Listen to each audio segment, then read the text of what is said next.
ಗುಂಡಿಕ್ಕಿ ಕೊಲ್ಲುವ ಕಾನೂನು ತರಬೇಕು ಅಂದಿದ್ರು ಈಶ್ವರಪ್ಪ. ಮಾಜಿ ಶಾಸಕ ಈಶ್ವರಪ್ಪ ಅವರ ಹೇಳಿಕೆಗೆ ಸಚಿವ ಪ್ರಿಯಾಂಕ್ ಖರ್ಗೆ ಆಕ್ರೋಶ ವ್ಯಕ್ತಪಡಿಸಿದ್ದಾರೆ. ಆ ಕಾನೂನು ತಂದ್ರೆ ಅರ್ಧ ಬಿಜೆಪಿ ಖಾಲಿಯಾಗುತ್ತೆ ಅಂತ ಟಾಂಗ್ ಕೊಟ್ಟಿದ್ದಾರೆ. ಆ ಕಾನೂನಿನಿಂದ ಆರ್ಎಸ್ಎಸ್ ಬಾಗಿಲು ಸಂಪೂರ್ಣ ಬಂದ್ ಆಗುತ್ತೆ. ಈಶ್ವರಪ್ಪ ರಾಜಕೀಯ ಅಸ್ತಿತ್ವವನ್ನ ಉಳಿಸ್ಕೊಳ್ಳೋದಕ್ಕೆ ಹೇಳಿಕೆ ಕೊಡ್ತಾರೆ. ಈಶ್ವರಪ್ಪ ಆಟಕ್ಕುಂಟು ಲೆಕ್ಕಕ್ಕಿಲ್ಲ, ನಿವೃತ್ತಿ ಕೊಡಿಸಿದ್ದಾರೆ ಅಂತ ಈಶ್ವರಪ್ಪ ಹೇಳಿಕೆಗೆ ಪ್ರಿಯಾಂಕ್ ಖರ್ಗೆ ಟಾಂಗ್ ಕೊಟ್ಟಿದ್ದಾರೆ.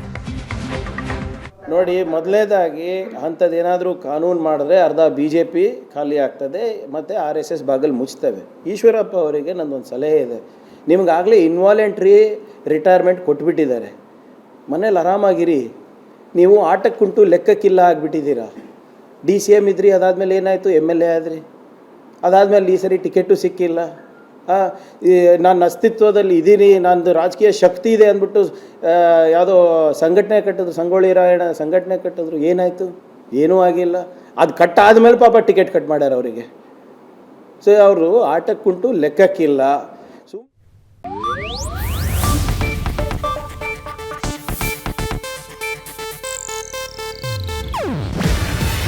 ಇದು ಏಷ್ಯಾನೆಟ್ ನ್ಯೂಸ್ ನೆಟ್ವರ್ಕ್ ಪ್ರಸ್ತುತಿ.